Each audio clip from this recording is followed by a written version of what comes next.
सुप्रभात। कक्षा 12 की हिंदी अनिवार्य की इस कक्षा में ग्रुप से जुड़े हुए सभी बच्चों का स्वागत है। बेटा, हम पढ़ रहे थे रहीम के नीतिपरक दोहे। पद संख्या 4 तक हम पढ़ चुके थे, यानी दोहा संख्या 8 तक जो है हमने अध्ययन कर लिया था। आज का जो हमारा प्रकरण है वो है दोहा संख्या 9 और 10, जो पद संख्या 5 दोनों से मिलकर के पद संख्या 5 बना है। देखेंगे बेटा, इन दोनों ही पदों में रहीम दास ये बता रहे हैं कि हमें जो है अपनी कमजोरी दूसरों के ऊपर प्रकट नहीं करनी चाहिए। यदि हम अपनी कमजोरी को दूसरों के सामने प्रकट कर देते हैं तो इससे क्या होता है बेटा कि सामने जो लोग हैं वो हमसे सहानुभूति तो रखते हैं या नहीं रखते हैं, लेकिन हमारी हंसी जो है वो लोग उड़ा सकते हैं, हम हंसी के पात्र बन सकते हैं। तो पहले जो ऊपर वाला दोहा है इसमें ये बताया है कि रहीमन असुआ नैन ढरी जिख जिये दुख प्रकट करे, यानी कि तुम जो है अपनी आंखों से आंसुओं को मत बहने दो। अगर तुमने अपनी आंखों से आंसू निकाल दिए तो ये जाकर के दूसरों के सामने तुम्हारे भेद को प्रकट कर देंगे। ये कैसा होगा बेटा? ये ठीक उसी प्रकार होगा, नीचे दृष्टांत दिया हुआ है। जाही निकारो गेहते कस न भेद कही दे। यदि हम किसी को अपने घर से निकाल देते हैं तो वो जाकर के क्या करता है, हमारे सारे भेद जो है घर के वो दूसरों को जाकर के दे देता है। उसी प्रकार हमारे आंसू हैं, अगर हम इनको बाहर निकालेंगे तो ये हमारा सारा भेद जो है दूसरे के सामने प्रकट कर देंगे। अगर आपको याद हो तो विभीषण का हम उदाहरण ले सकते हैं। यहाँ पर रावण ने जो है विभीषण को घर से बाहर निकाल दिया था और उसने जाकर के सारी बात जो है श्री राम को बता दी थी और वो रावण की मृत्यु का कारण बना था। तो उसने अपने घर का भेद जो है बाहर जाकर दे दिया था। तो हमें कभी भी जो है अपने आंसुओं को अपनी आंखों से नहीं बहना देना चाहिए किसी के सामने। क्यों? क्योंकि ये हमारे मन का, हमारे जहन का सारा जो है दुख वो सामने वाले के सामने प्रकट कर देता है। दूसरा जो है दोहा बेटा, इसमें रहीमदास ये बता रहे हैं कि मन की व्यथा। बात वही है कि हमारे मन की जो भी दुख होती है, जो भी पीड़ा होती है, जो भी हमारे मन के अंदर विचार चल रहे हैं वो हमें अपने मन में ही रखनी चाहिए। अपनी पीड़ा को बाहर जाहिर नहीं करना चाहिए। क्या होता है, सुनी अट ले हैं लोग सब, कि लोग हंसी मजाक कर करके खूब सुनेंगे उस बात को, लेकिन बाट ही न ले है कोई। लेकिन हमारे दुख को, हमारी पीड़ा को कोई भी तनिक भी दूर नहीं करना चाहेगा। मजे ले लेके सुनेंगे सब, लेकिन उस दुख को कोई भी कम करने की कोशिश नहीं करेगा। दोनों ही पदों की एक बार बेटा व्याख्या देख लेते हैं हम। रहीमदास बता रहे हैं कि नेत्रों से ढुलकने वाले जो आंसू होते हैं बेटा, ये मन के दुख को सामने प्रकट कर देते हैं। इसलिए स्वाभिमानी व्यक्ति को हमेशा जो है मन का जो दुख है उसको हमेशा मन में ही रखना चाहिए। उसे आंसुओं के माध्यम से जो है बाहर प्रकट नहीं करना चाहिए। क्योंकि यदि वैसा ही हो जाएगा क्या कि जब तुम किसी को अपने घर से निकालोगे तो वो अपने घर के सारे भेद जो है दूसरों को जाकर के उनके सामने प्रकट कर देगा। इसलिए रो मत और धैर्य के साथ जो है अपने दुखों के दिन को जो है काट लो, उनका सामना करो, उन्हें अपने तक ही जो है सीमित रखो, दूसरों के सामने अपने दुख प्रकट ना करो। नीचे वाला जो पद है बेटा, इसमें बता रहा है कि हमें जो है अपने मन की व्यथा को मन में ही छिपाकर रखना चाहिए। ये बुद्धिमानी का काम है। यदि हम अपनी पीड़ा को, अपनी व्यथा को मन में ही छिपाकर रखेंगे तो ये बुद्धिमानी की बात है बेटा। और यदि आप इसको दूसरों के सामने प्रकट करोगे तो सच्ची सहानुभूति जताने वाले लोग तो आपको कम मिलेंगे और आपकी हंसी उड़ाने वाले लोग जो है आपको ज्यादा मिलेंगे। इससे आपका मन जो है वो और भी ज्यादा दुखी हो जाएगा। इसलिए अपनी व्यथा को कभी भी दूसरों के सामने प्रकट ना करें। यह था बेटा पद संख्या 5। दृष्टांत अलंकार का प्रयोग हुआ है इसमें। शैली जो है वो परामर्शपरक है, नीतिपरक है। और भाषा जो है आपको पता ही है, जो शुरू से चली आ रही है वही भाषा है, हर पद में समान ही है। दृष्टांत अलंकार यहाँ विशेष रूप से देखने योग्य है। दृष्टांत अलंकार का प्रयोग इसमें हुआ है। आगे देखेंगे पद संख्या 6। पद संख्या 6 बेटा, दोहा संख्या 11 और 12 दोनों को मिलाकर के मैंने बनाया पद संख्या 6। इसमें प्रथम दोहे में जो रहीमदास है वो बता रहे हैं कि दीन यानी जो गरीब व्यक्ति होता है, सबन को लखत है, यानी दीन सबन को लखत है, दीन नहीं लखे न कोई, जो रहीम दीन नहीं लखे, दीन बंधु सम होए।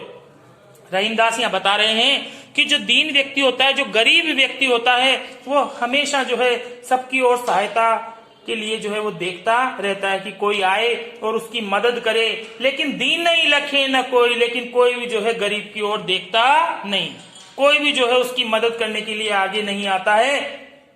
आगे रहीमदास बता रहे हैं कि जो रहीम दीन नहीं लखे, यानी जो व्यक्ति गरीब व्यक्ति की सहायता करता है, मदद करता है, दीन बंधु सम होए, उसे जो है साक्षात ईश्वर के समान समझना चाहिए, वो ईश्वर ही होता है एक तरह से। बहुत ही सुंदर बात जो है इस दोहे में बताई गई है कि जो गरीब व्यक्ति है वो बेचारा जो है सबकी ओर सहायता के लिए ताकता रहता है कि कोई आए उसकी मदद कर दे, लेकिन दीन नहीं लखे ना कोई, दीन की कोई भी जो है मदद नहीं करता है। रहीमदास बता रहे हैं कि जो दीन की मदद करता है, यानी गरीब व्यक्ति की जो मदद करता है, उसकी ओर जो देखता है, उसके दुखों में जो है उसका साथ देता है, ऐसे व्यक्ति को साक्षात ईश्वर ही समझना चाहिए। जो दूसरा जो दोहा है बेटा, इसमें रहीमदास बता रहे हैं कि दोनों रहीमन एक से जो लो बोलत नाय, ये कि ये दोनों जो हैं वो तब तक एक समान लगते हैं जब तक बोलते नहीं है। कौन दोनों बेटा? काक और पिक। काक यानी कौवा और पिक यानी कोयल। कौवा और कोयल जो होते हैं ये जब तक बोलते नहीं है तब तक आप इनमें अंतर नहीं कर सकते हैं। ये दोनों जो है एक जैसे ही दिखाई देते हैं, लेकिन जान परत है काक पिक ऋतु बसंत के माए। लेकिन जब बसंत ऋतु आती है और कोयल जो है मीठी वाणी में बोलती है और कौवा जो है वो काव काव करता है, तब दोनों के बीच में जो अंतर है बेटा वो स्पष्ट हो जाता है। यानी कि जो गुणवान व्यक्ति है उसकी सबको परख हो जाती है और जो गुणहीन है उसकी सबको पहचान हो जाती है। तो देखेंगे हम एक बार दोनों की व्याख्या सुन लेते हैं।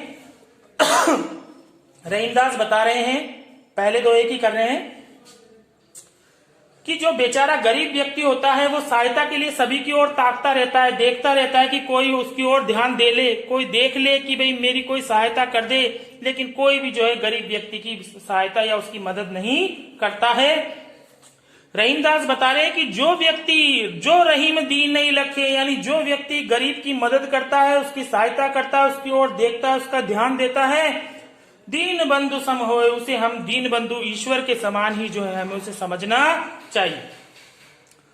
दूसरे दोहे में रहीमदास बता रहे हैं कि ये कौवा और कोयल दोनों जो है ये जब तक बोलते नहीं है तब तक एक समान ही प्रतीत होते हैं, लेकिन जैसे ही वसंत ऋतु आती है तो सबको पता चल जाता है। कोयल तो मीठी वाणी में बोलती है, कूकती है, और कौवा जो है वो काव काव करता है, तो तुरंत ज्ञात हो जाता है बेटा कि गुणहीन कौन है और गुणवान कौन है। ये था रहीमदास का पद संख्या 6। इसमें जो है बेटा भावात्मक और प्रतीकात्मक शैलियों का जो है यहाँ प्रयोग हुआ है। पहली जो दोहा है उसमें भावात्मक शैली लगी है और दूसरी जो शैली है इसमें प्रतीकात्मक है। दूसरे पद में या दूसरा जो दोहा है इसमें जो शैली लगी है वो प्रतीकात्मक है। और कवि ने यहाँ पर जो है दीनहीन और दुर्बलों की गरीबों की जो है सहायता करने का तथा गुणी बनने का यहाँ पर संदेश दिया है कि हमें गुणवान बनना है और गरीबों की मदद करने वाला बनना है। यह है पद संख्या 6। आगे देखते हैं पद संख्या 7। पद संख्या 7 बेटा दोहा संख्या 13 और दोहा संख्या 14 दोनों को मिलाकर के बनाया है पद संख्या 7। दो दोहे हैं। पहला जो दोहा है बेटा उसमें बताया है कि जो गुणवान व्यक्ति होता है, जो सज्जन व्यक्ति होता है, वो कभी भी जो है अपने मुंह से अपनी बड़ाई स्वयं नहीं करता है।